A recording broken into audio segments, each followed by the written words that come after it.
नमस्कार, जय हिंद। आप लोगों का फिर से स्वागत है वेद श्री IAS क्लासेस में।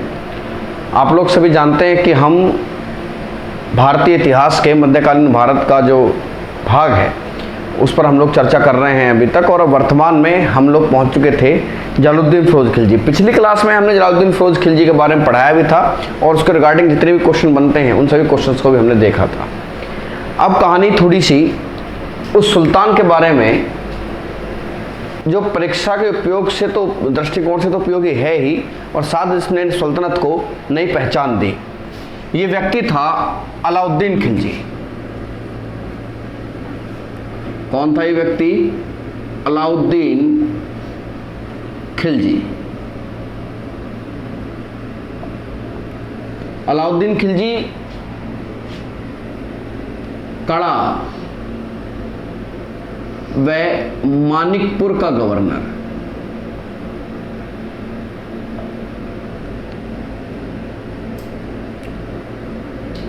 यह व्यक्ति अपने चाचा की क्या कर देता है? हत्या कर देता है। इसके चाचा का नाम था Jalaluddin Firoz Khilji, and Jalaluddin Firoz Khilji was murdered by Alauddin Khilji. Alauddin Khilji के बचपन का नाम अली गुरसास्प। क्या नाम है इसके बचपन का नाम? अली गुरसास्प, और का गवर्नर था, और साथ में क्या करता है? जलालुद्दीन फिरोज खिलजी की हत्या कर देता है। जलालुद्दीन फिरोज खिलजी कि क्या कर देता है? हत्या। ये दो बातें हम पिछली क्लास में डिस्कस कर चुके हैं कि जलालुद्दीन फिरोज खिलजी क्या हो गया था? का मर्डर कर दिया जाता है। किसके द्वारा? अलाउद्दीन खिलजी के द्वारा। ठीक, जिसके बचपन का नाम क्या था? अली गुरसास्प। क्या नाम है? अली गुरसास्प इसका नाम था। देखिए, अलाउद्दीन खिलजी जब सत्ता पर बैठा तो सीधी सी बात है कि इसके सामने कुछ चुनौतियां थी। क्या थी? कुछ चुनौतियां रही। किसके सामने? अलाउद्दीन खिलजी के सामने। तो हम देखते हैं इसकी कुछ चुनौतियां।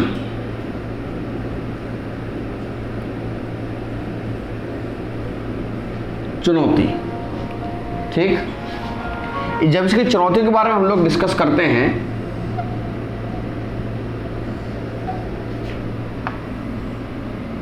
तीन चीजें। पहला बात करेंगे हम इसके राजत्व के सिद्धांत के बारे में।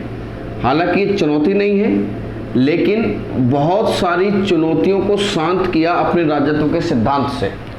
मतलब कहने का आशय समझिए, इसने सत्ता को प्राप्त करने के अपने अधिकार को जो जस्टिफाई किया, जो जिसको कहते हैं राजत्व का सिद्धांत, इसका कारण जिसने अपनी थ्योरी दी कि मैं सत्ता पर क्यों बैठा हूं, उससे कहीं ना कहीं जनमानस में एक मैसेज गया। ठीक है, राजत्व के सिद्धांत के बारे में हम लोग चर्चा करेंगे। हम लोग चर्चा किसके बारे में करेंगे? इसके विरोधी, इसके विरोधियों की चर्चा करेंगे। देखिए, विरोधी दो प्रकार के हैं। एक तो वो विरोधी जो इसके सत्ता पर बैठने के ही विरोधी थे। एक वो विरोधी हैं जब ये सत्ता पर बैठ जाएगा और तब वो उभर कर आएंगे। भाई मान लीजिए अगर सुल्तान अलाउद्दीन खिलजी कोई साम्राज्य विस्तार के लिए कोई कार्य करता है, कोई अभियान करता है, तो सीधी सी बात है ना कि वो लोग भी तो इसके विरोधी ही कहलाएंगे। तो इसकी चुनौती दो प्रकार से है कि इसके विरोधी वो जो इसकी सत्ता पर बैठने को ही इसका विरोध कर रहे थे। दूसरे विरोधी अलाउद्दीन खिलजी के वो लोग थे जब वो सत्ता पर बैठा, और सत्ता पर बैठने के बाद जिस राज्य जिन राज्यों के खिलाफ अभियान किए, अपने सैनिक अभियान साम्राज्यवाद नीति के तहत, वो भी इसके विरोधी थे। लेकिन हम यह चर्चा करेंगे केवल इसके वो विरोधी जो इसको सत्ता पर बैठने ही देना नहीं चाहते थे, उनके बारे में। तीसरी चुनौती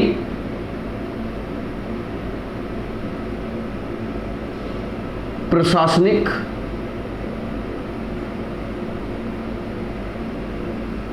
और आर्थिक व्यवस्था के रिगार्डिंग। प्रशासनिक और आर्थिक व्यवस्था से संबंधित थी। जरा समझिए, अलाउद्दीन खिलजी क्या चाहता था? देखो पहले इससे यहाँ से मैं बताऊंगा कि अलाउद्दीन खिलजी ने अपने राज करने को एक चीज को बहुत चीज इंपॉर्टेंट माना था, साम्राज्यवाद को लेकर। किसको मानता था? साम्राज्यवाद को। साम्राज्यवाद मतलब क्या कर लेना? अपने साम्राज्य की सीमाओं का विस्तार। साम्राज्यवाद ये चाहता था, और जब अलाउद्दीन खिलजी सत्ता पर बैठता है तो वो सिकंदर सानी या द्वितीय सिकंदर की उपाधि भी ग्रहण करता है। ठीक है, साम्राज्यवाद के लिए एक बहुत बड़ी चीज है सैनिक शक्ति। भाई बिना सेना के आप नहीं साम्राज्यवाद नहीं कर सकते ना। कौन सी है एक सबसे बड़ी चीज? सैनिक शक्ति। ठीक है, और सैनिक शक्ति के लिए क्या चाहिए हमें? मिलिट्री रिफॉर्म्स, यानी कि सैनिक सुधारों की हमको जरूरत है। और जब सैनिक सुधार हमको करने होंगे तो सीधी सी बात है, हमें क्या चाहिए? बहुत सारा पैसा चाहिए। और पैसा कहां से आएगा? जब आपके देश की शासन व्यवस्था क्या होगी? अच्छी होगी। यानी कि बात ये आई कि ये चारों बातें आपस में एक दूसरे से संबंधित हैं। बात दोबारा समझिए। अलाउद्दीन खिलजी क्या चाहता था? साम्राज्यवाद। इसकी उपाधि भी है। क्या थी इसकी उपाधि? अलाउद्दीन खिलजी ने एक उपाधि भी ली थी, सिकंदर सानी। क्या ली थी उपाधि? सिकंदर सानी। सिकंदर सानी, इसका मतलब द्वितीय सिकंदर। क्या कहा था स्वयं को? द्वितीय सिकंदर, है ना। तो ये इसकी सोच में साम्राज्यवाद इसके केंद्र में था। ये सल्तनत की सीमाओं का विस्तार चाहता था, और चूंकि सल्तनत की सीमाएं बढ़ानी है तो वो सब कैसे संभव होगा? सेना चाहिए कि नहीं चाहिए? सेना चाहिए। सैनिक शक्ति से वो संभव होगा। और सैनिक शक्ति के लिए क्या करना पड़ेगा? हमें सैनिक व्यवस्था में सुधार करना होगा। और सैनिक व्यवस्था में सुधार करने के लिए हमें क्या चाहिए? पैसा। और पैसा कहाँ से आएगा? एक अच्छी प्रशासनिक व्यवस्था से हमारे पास पैसा आएगा। ठीक है, तो अभी फिलहाल जो डिस्कस करते हैं राजत्व के सिद्धांत पर हम लोग सबसे पहले चर्चा करेंगे इसके बारे में। राजत्व का सिद्धांत सल्तनत में देने वाला पहला व्यक्ति था कौन? बलबन। लेकिन अलाउद्दीन खिलजी का राजत्व सिद्धांत बलबन के सिद्धांत से तनिक अलग है। ठीक है, जहां अलाउद्दीन सुल्तान बलबन निरंकुशता में बिलीव करता था, अलाउद्दीन खिलजी पूर्ण निरंकुशता में बिलीव करने वाला आदमी है, और उसी के इर्द गिर्द राजत्व के सिद्धांत का पूरा ताना बाना बुना गया। और इसलिए हम जो टॉपिक डिस्कस हम करने वाले हैं, सबसे पहले कौन सा? राजत्व का सिद्धांत। चलिए शुरुआत करते हैं राजत्व सिद्धांत। अलाउद्दीन खिलजी का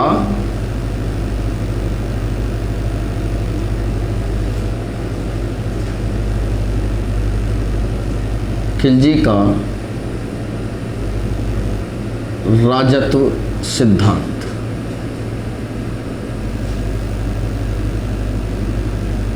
ठीक है, राजत्व सिद्धांत देने वाला सबसे पहला व्यक्ति कौन था? बलबन, गयासुद्दीन बलबन। पहली बात, पूर्ण निरंकुशता।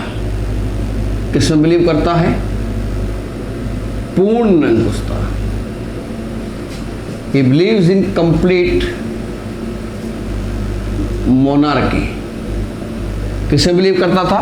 पूर्ण निरंकुशता में ये बिलीव करता था। ठीक, दूसरी बात देखिए, बलबन ने कहा था कि सुल्तान का जो पद है वो जिल्ले इलाही है, ईश्वर की छाया है, नियामत खुदाई है, ईश्वर का प्रतिनिधि है। यानी कि ईश्वर की अनुकंपा से यह पद प्राप्त हुआ है, बल्कि ईश्वर की विशेष अनुकंपा से। लेकिन खिलजियों ने, और विशेषकर अलाउद्दीन खिलजी ने, इस अवधारणा को पलट दिया। उन्होंने कहा कि शक्ति सत्ता का स्रोत है।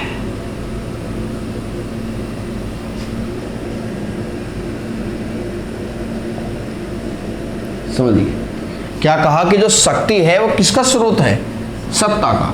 मतलब अगर आपके पास पावर है तो आपको किसी अनुकंपा की जरूरत नहीं है, आपके पास पावर होनी चाहिए सत्ता को हथियाने की, सत्ता को चलाने की, सत्ता को अपने विरोधियों को शांत करने की, तब आप सत्ता के क्या हैं, हकदार बन जाते हैं।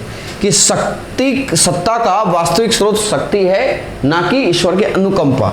ठीक है, जबकि बलबन ने क्या कहा था कि वो जिल्ले इलाही है। जिल्ले इलाही मतलब ईश्वर की छाया, नियामत एक खुदाई है, मतलब ईश्वर का प्रतिनिधि है, ऐसा ये नहीं कहा गया। तीसरी बात देखिए,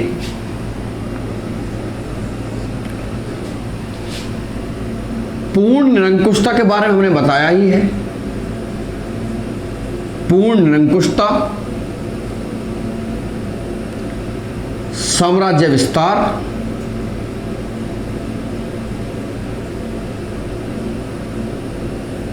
और राजनीति से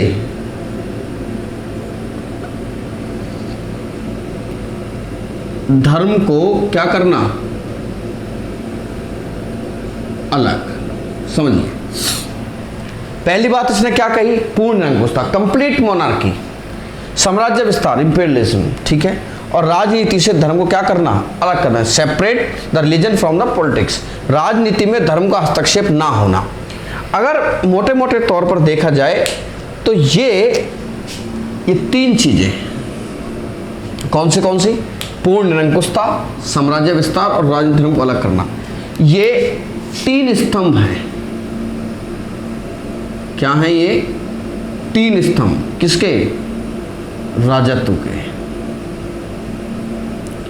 अलाउद्दीन खिलजी द्वारा जो राजत्व लाया गया, उसका सिद्धांत जो प्रस्तुत किया गया, उसके तीन स्तंभ बनते हैं। एक तो पूर्ण निरंकुशता, आप जानते ही हैं, एक साम्राज्य विस्तार और एक राजनीति से धर्म को अलग कर देना। ये आप समझिए, इसको मैंने बताया ही है। पूर्ण निरंकुशता का मतलब आप जानते हैं, साम्राज्य विस्तार मैंने बताया, सिकंदर सानी की उपाधि भी इसलिए ली। राजनीति से धर्म को अलग करना, आज से पहले या मैं कहूं अलाउद्दीन खिलजी के बाद भी मुस्लिम धार्मिक गुरु और उलेमाओं का बहुत बड़ा वर्चस्व राजनीति पर रहेगा। ठीक है, और सीधी सी बात है, to promote their personal religion, अपने व्यक्तिगत धर्म को प्रमोट करने के लिए वो चाहते थे कि सुल्तान ऐसी नीतियां बनाएं जिससे केवल और केवल इस्लाम धर्म का उद्धार हो।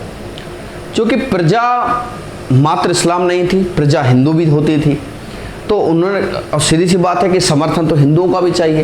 तो अगर आप एक कहते हैं ना, एक वर्ग की तरफ झुककर या एक वर्ग की तरफ झुकाव रखकर किसी कार्य को करेंगे तो दूसरा वर्ग क्या हो जाएगा, असंतुष्ट, और किसी भी असंतुष्ट वर्ग का होना सत्ता के संतुलन के लिए अच्छा नहीं होता।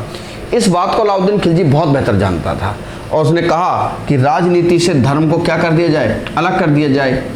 एक काजी हुआ करता था मुगीसुद्दीन, जब काजी मुगीसुद्दीन से अलाउद्दीन खिलजी बात कर रहा था एक बार, तो अलाउद्दीन खिलजी ने कहा था कि मैं नहीं जानता कि शरीयत में क्या लिखा है, और मैं ये भी नहीं जानता कि मेरा क़यामत के दिन क्या, क़यामत मतलब अंतिम दिन, क़यामत के दिन मेरा क्या होगा, लेकिन मैं इतना जानता हूँ कि मैं केवल वही काम करता हूँ जो मेरी सत्ता और मेरी प्रजा को संतुष्ट करने वाला होता है। ठीक है,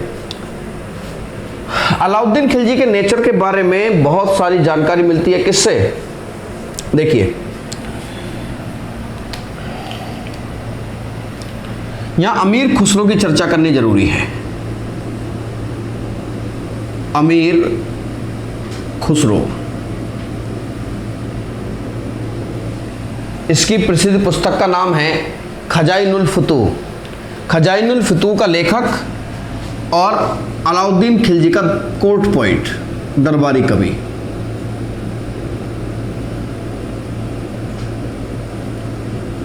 अलाउद्दीन खिलजी का कैसा कवि, दरबारी कवि। कौन था, अमीर खुसरो। हालांकि मैं जो फैक्ट बताने जा रहा हूं उसका इस टॉपिक से तो कोई संबंध है नहीं, लेकिन फिर भी आप जानो, अमीर खुसरो के बारे में कहा जाता है कि इसने 9 सुल्तानों का काल देखा है। इस बात का क्या अर्थ है, इस बात का अर्थ यह है कि अलाउद्दीन खिलजी 9 सुल्तानों के शासनकाल तक जिंदा रहा। ठीक, अमीर खुसरो को तोतिए हिंद भी कहा जाता है, हिंद का तोता, क्या कहते हैं इसको, तोतिए हिंद। तोतिए हिंद इसको कहा जाता है। बलबन के समय में इसका टाइम पीरियड शुरू होता है। कब शुरू हुआ था इसका टाइम पीरियड, बलबन के टाइम पीरियड से ही शुरू की इसने कहानी। ठीक, लेकिन हम अपने टॉपिक को वहीं रखते हैं जहां हमें इसकी ज़रूरत है। अलाउद्दीन खिलजी का दरबारी कवि था, और अलाउद्दीन खिलजी का दरबारी कवि था अमीर खुसरो। इसकी एक पुस्तक है जिसका नाम है खजाइनुल फुतूह। खजाइनुल फुतूह, ठीक है। अमीर खुसरो ने अलाउद्दीन खिलजी के बारे में कहा है कि ये पूरे पृथ्वी के सुल्तान था, ये पूरी पृथ्वी का चरवाहा है, ठीक है। सुल्तानों का, शासकों का, पूरी दुनिया के शासकों का सुल्तान था। मतलब बहुत सारा इसको क्या किया है, एक तरीके से प्रमोट किया है। और अलाउद्दीन खिलजी के बारे में बहुत सारी बातों को बढ़ा चढ़ाकर किसने बताया है? अलाउद्दीन खिलजी ने। बढ़ा चढ़ाकर मेरा सेंस ये है कि अलाउद्दीन खिलजी को ही उसने क्या माना है? पूरी दुनिया का सर्वश्रेष्ठ शासक। क्या बताया? पृथ्वी का सुल्तान कहा है। क्या कहा है? कि ये पृथ्वी का सुल्तान है, पृथ्वी का चरवाहा है, ठीक है। ये सब बातें किसकी हैं? ये सब बातें अमीर खुसरो ने कही हैं। किसके बारे में? अलाउद्दीन खिलजी के बारे में। तो ये क्या है कि पूरे ये 3 प्रिंसिपल हैं किसके? अलाउद्दीन खिलजी के नीति के। हालांकि मैंने इसको इसमें ही समाहित भी कर दिया है। पूर्ण निरंकुशता, साम्राज्य विस्तार और राजनीति को धर्म से अलग कर देना, ये 3 स्तंभ है किसके? राजनीतिक सिद्धांत किसके? अलाउद्दीन खिलजी के। And it believes in the complete monarchy, ठीक है। अब डिस्कस करते हैं इसकी चुनौतियों के बारे में।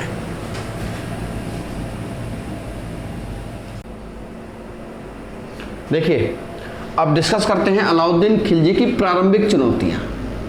तो सही शब्द है वो क्या है? प्रारंभिक चुनौतियां। अलाउद्दीन खिलजी की प्रारंभिक चुनौतियां।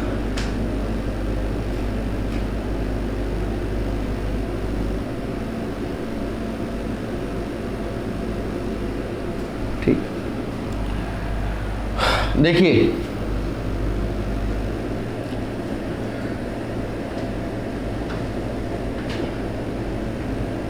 तीन लोग,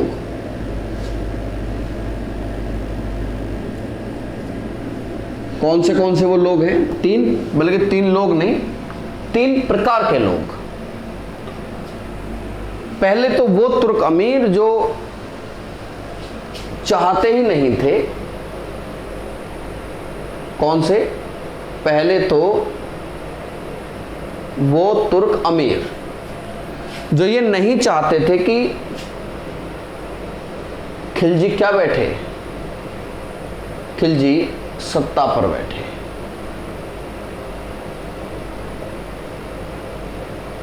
एक तो वो तुर्क अमीर है, वो तुर्क अमीर जो नहीं चाहते थे कि अलाउद्दीन खिलजी क्या बैठे? सत्ता पर। क्यों? क्योंकि ये प्रमोट कर रहे थे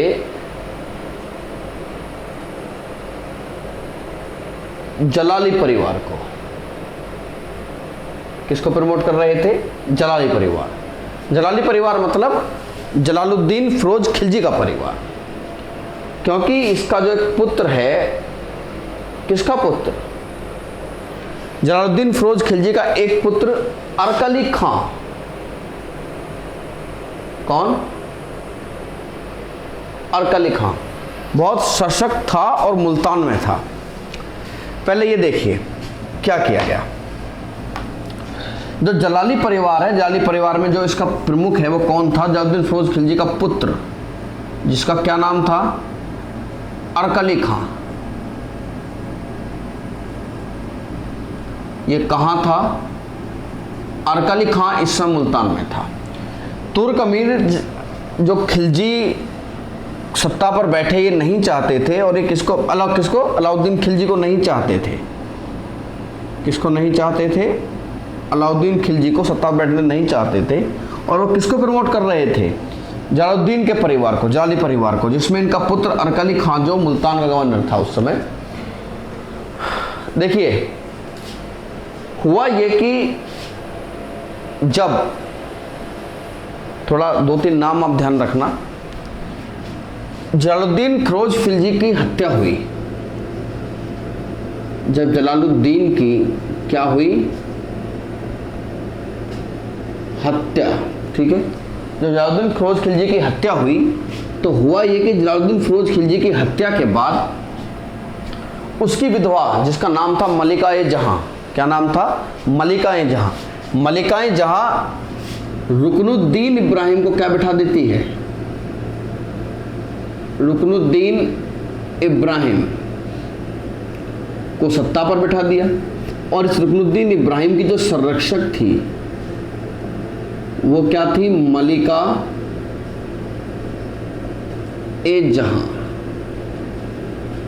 कौन थी संरक्षक इनकी? मलिका-ए-जहां। तो अब चूंकि अरकली खां जलालुद्दीन फिरोज खिलजी का बेटा था, सत्ता पर बैठने का ख्वाब देख रहा था, लेकिन वो जैसे ही दिल्ली पहुंचता उससे पहले क्या हुआ? जलालुद्दीन फिरोज खिलजी की एक विधवा मलिका-ए-जहां ने क्या बना दिया? रुकनुद्दीन इब्राहिम को क्या बना देता है? वो सुल्तान बना देती है।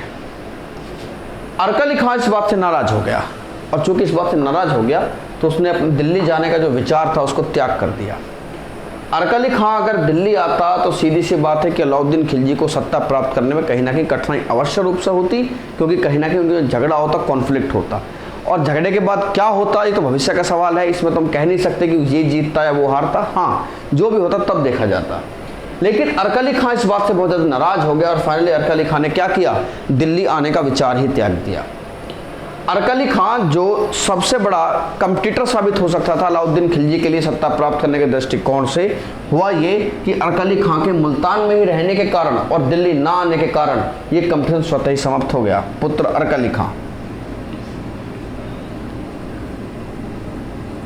इसको परिवार सहित बंदी बनाया गया।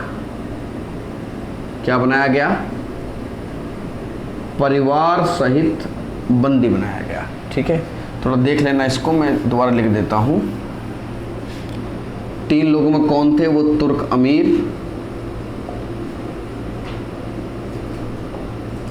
जो अलाउद्दीन खिलजी,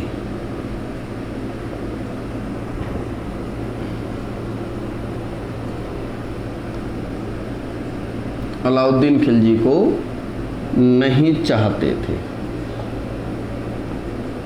और वो किसको प्रमोट कर रहे थे? जलाली परिवार को। और हुआ क्या कि फाइनली पुत्र अरकली खां को बंदी बना लिया गया।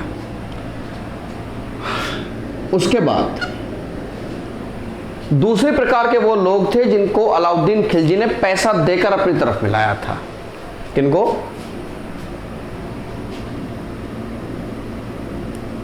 जिनको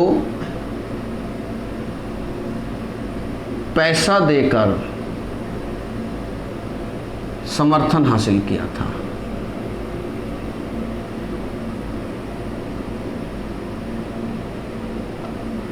ठीक है, तो हुआ ये कि इनको भी क्या दिया गया? इनको पद दिए गए।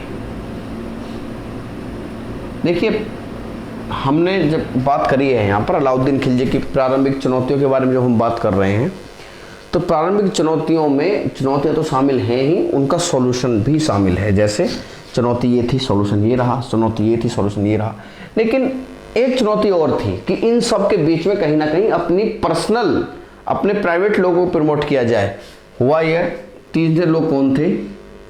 वो लोग जो योग्य थे, जो योग्य थे उनको भी, चाहे वो गैर तुर्क हों,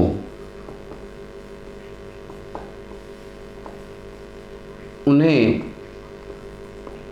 योग्यता अनुसार क्या दिए गए? पद। बात समझ लीजिए कि अलाउद्दीन खिलजी ने क्या कहा कि उन तुर्क, इनको भी शांत कर दिया, फिर इनको भी शांत किया, और वो लोग जो योग्य थे उनको भी पद देकर शांत किया। ये हैं प्रारंभिक चुनौतियां जो उसके इंटरनल उस पर फोकस कर रही थी। अब बात अगली चलेगी, जब हम इसके सैनिक अभियानों की चर्चा करेंगे तो हम देखेंगे कि पहले सुधार पढ़ेंगे, उसके बाद हम लोग क्या पढ़ेंगे? इनके सैनिक अभियान। ओके,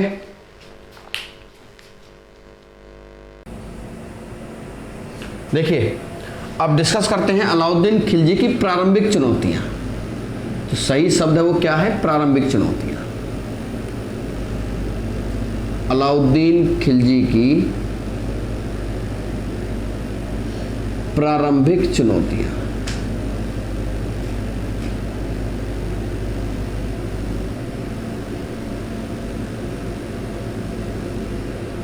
ठीक, देखिए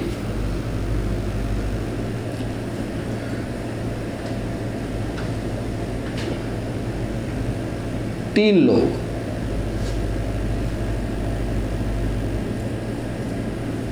कौन से वो लोग हैं? तीन, बल्कि तीन लोग नहीं, तीन प्रकार के लोग। पहले तो वो तुर्क अमीर जो चाहते ही नहीं थे। कौन से? पहले तो वो तुर्क अमीर जो ये नहीं चाहते थे कि खिलजी क्या बैठे, खिलजी सत्ता पर बैठे।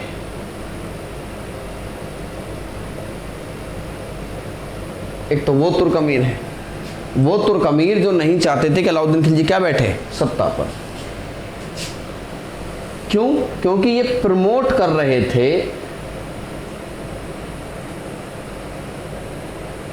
जलाली परिवार को।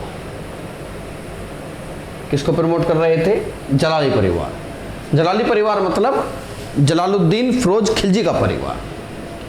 क्योंकि इसका जो एक पुत्र है, किसका पुत्र? जलालुद्दीन फिरोज खिलजी का एक पुत्र अरकली खां। कौन? अरकली खां बहुत सशक्त था और मुल्तान में था। पहले ये देखिए क्या किया गया। जो जलाली परिवार है, जलाली परिवार में जो इसका प्रमुख है वो कौन था? जलालुद्दीन फिरोज खिलजी का पुत्र, जिसका क्या नाम था? अरकली खां। ये कहां था? अरकली खां इस समय मुल्तान में था। तुर्क अमीर जो खिलजी सत्ता पर बैठे ये नहीं चाहते थे, और ये किसको अलाउद्दीन खिलजी को नहीं चाहते थे। किसको नहीं चाहते थे? अलाउद्दीन खिलजी को सत्ता पर बैठने नहीं चाहते थे। और वो किसको प्रमोट कर रहे थे? जलालुद्दीन के परिवार को, जलाली परिवार को, जिसमें इनका पुत्र अरकली खां जो मुल्तान का गवर्नर था उस समय। देखिए हुआ ये कि जब, थोड़ा दो तीन नाम आप ध्यान रखना, जलालुद्दीन फिरोज खिलजी की हत्या हुई। जब जलालुद्दीन की क्या हुई? हत्या। ठीक है, जब जलालुद्दीन फिरोज खिलजी की हत्या हुई तो हुआ ये कि जलालुद्दीन फिरोज खिलजी की हत्या के बाद उसकी विधवा, जिसका नाम था मलिका-ए जहां, क्या नाम था? मलिका-ए जहां। मलिका-ए जहां रुकनुद्दीन इब्राहिम को क्या बिठा देती है? रुकनुद्दीन इब्राहिम को सत्ता पर बिठा दिया। और इस रुकनुद्दीन इब्राहिम की जो संरक्षक थी वो क्या थी? मलिका-ए जहां। कौन थी संरक्षक इनकी? मलिका-ए जहां। तो अब चूंकि अरकली खां जलालुद्दीन फिरोज खिलजी का बेटा था, सत्ता पर बैठने का ख्वाब देख रहा था, लेकिन वो जैसे ही दिल्ली पहुंचता उससे पहले क्या हुआ? जलालुद्दीन फिरोज खिलजी की एक विधवा मलिका-ए जहां ने क्या बना दिया? रुकनुद्दीन इब्राहिम को क्या बना देता है? वो सुल्तान बना देती है। अरकली खां इस बात से नाराज हो गया, और चूंकि इस बात से नाराज हो गया तो उसने अपने दिल्ली जाने का जो विचार था उसको त्याग कर दिया। अरकली खां अगर दिल्ली आता तो सीधी सी बात है कि अलाउद्दीन खिलजी को सत्ता प्राप्त करने में कहीं ना कहीं कठिनाई अवश्य रूप से होती, क्योंकि कहीं ना कहीं उनका झगड़ा होता, कॉन्फ्लिक्ट होता, और झगड़े के बाद क्या होता ये तो भविष्य का सवाल है। इसमें तो हम कह नहीं सकते कि ये जीतता या वो हारता। हाँ, जो भी होता तब देखा जाता। लेकिन अरकली खां इस बात से बहुत ज़्यादा नाराज हो गया, और फाइनली अरकली खां ने क्या किया? दिल्ली आने का विचार ही त्याग दिया। अरकली खां जो सबसे बड़ा कंपटीटर साबित हो सकता था अलाउद्दीन खिलजी के लिए सत्ता प्राप्त करने के दृष्टिकोण से, हुआ ये कि अरकली खां के मुल्तान में ही रहने के कारण और दिल्ली ना आने के कारण ये कंपटीशन स्वतः ही समाप्त हो गया। पुत्र अरकली खां, इसको परिवार सहित बंदी बनाया गया। क्या बनाया गया?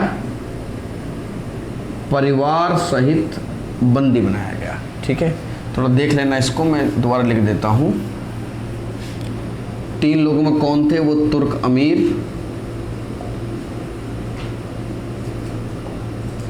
जो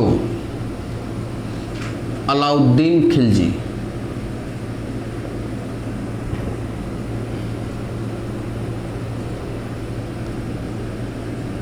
अलाउद्दीन खिलजी को नहीं चाहते थे। और वो किसको प्रमोट कर रहे थे? जलाली परिवार को। और हुआ क्या कि फाइनली पुत्र अर्क अली खां को बंदी बना लिया गया। उसके बाद दूसरे प्रकार के वो लोग थे जिनको अलाउद्दीन खिलजी ने पैसा देकर अपनी तरफ मिलाया था। किनको?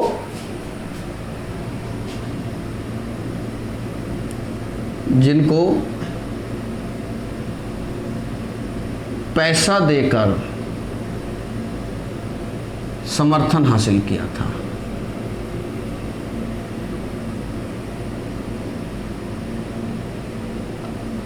ठीक है, तो हुआ ये कि इनको भी क्या दिया गया? इनको पद दिए गए। देखिए, हमने जब बात करी है यहाँ पर अलाउद्दीन खिलजी की प्रारंभिक चुनौतियों के बारे में जब हम बात कर रहे हैं, तो प्रारंभिक चुनौतियों में चुनौतियाँ तो शामिल हैं ही, उनका सॉल्यूशन भी शामिल है। जैसे चुनौती ये थी, सॉल्यूशन ये रहा, चुनौती ये थी, सॉल्यूशन ये रहा। लेकिन एक चुनौती और थी कि इन सब के बीच में कहीं ना कहीं अपनी पर्सनल, अपने प्राइवेट लोगों को प्रमोट किया जाए। हुआ यह, 3 लोग कौन थे? वो लोग जो योग्य थे,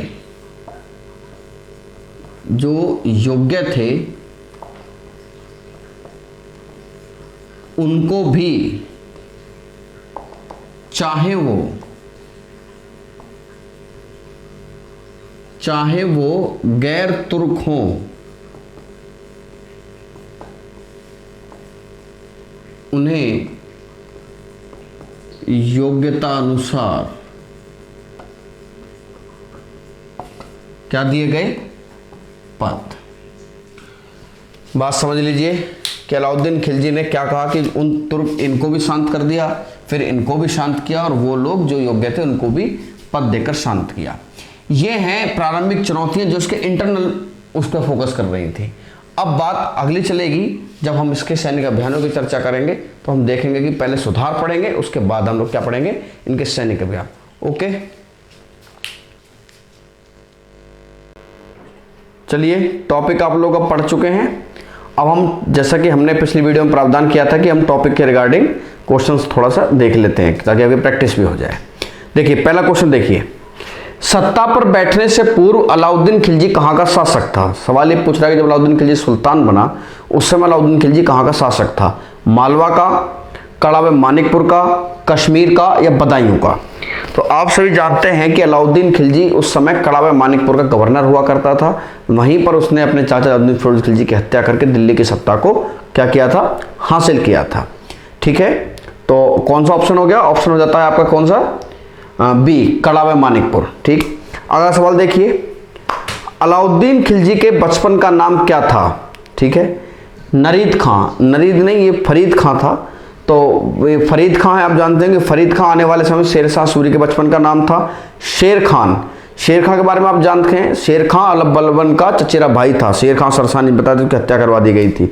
अलमास बेग, अलमास बेग अलाउद्दीन खिलजी का भाई है। ठीक है, और जबकि इसका नाम है क्या? अली गुरसास। ये डी ऑप्शन ठीक है, इसमें अली अली रह गया है, इसमें अली गुरसास इसका सही ऑप्शन है। ठीक है, नेक्स्ट क्वेश्चन देखिए, किस विद्वान ने अलाउद्दीन खिलजी को पृथ्वी का क्या कहा? पृथ्वी का सुल्तान कहा है। ठीक है, ए हसन खां, बी अमीर हसन, सी अमीर खुसरो, डी जियाउद्दीन बर्नी। पृथ्वी का सुल्तान और पृथ्वी का चरवाहा कहने वाला शासक अलाउद्दीन खिलजी को अमीर खुसरो है, जिसे तोतिए हिंद भी कहा जाता है। अलाउद्दीन खिलजी का ये दरबारी कवि था। तबला और सितार का क्या है? ये आविष्कारक भी है। कौन? अमीर खुसरो। ठीक है, नेक्स्ट क्वेश्चन देखिए, निम्न कथनों पर विचार कर सही कथन या कथनों का चुनाव करें। पहला कथन, अलाउद्दीन खिलजी पूर्ण निरंकुशता में विश्वास करता था। पूर्व लिखा हुआ है, पूर्ण है एक्चुअली। पूर्ण निरंकुशता में क्या करता था? विश्वास करता था। यस, अभी मैंने बताया था, मैं राजस्व सिद्धांत आपको पढ़ा रहा था, तब मैंने आपको बताया था कि अलाउद्दीन खिलजी पूर्ण निरंकुश बिलीव करता था। सेकंड, अलाउद्दीन खिलजी ने शक्ति को सत्ता का स्रोत बताया। बिल्कुल सही, मैंने बताया कि अलाउद्दीन खिलजी के राजत्व के सिद्धांत और बलबन के राजत्व सिद्धांत में मुख्य अंतर यही है कि अलाउद्दीन खिलजी ने शक्ति को सत्ता का स्रोत बताया था। सेकंड, थर्ड, अलाउद्दीन खिलजी के राजस्व में साम्राज्यवाद भी शामिल था। मैंने बताया था अभी कि अलाउद्दीन खिलजी के राजत्व के सिद्धांत के 3 प्रकार हैं। पूर्ण निरंकुश था, साम्राज्यवाद और राजनीति को धर्म से क्या कर देना, अलग कर देना। तो अगर हम सही सारे ऑप्शन देखें तो केवल हमारे सभी विकल्प हमारे ठीक हैं। ठीक है।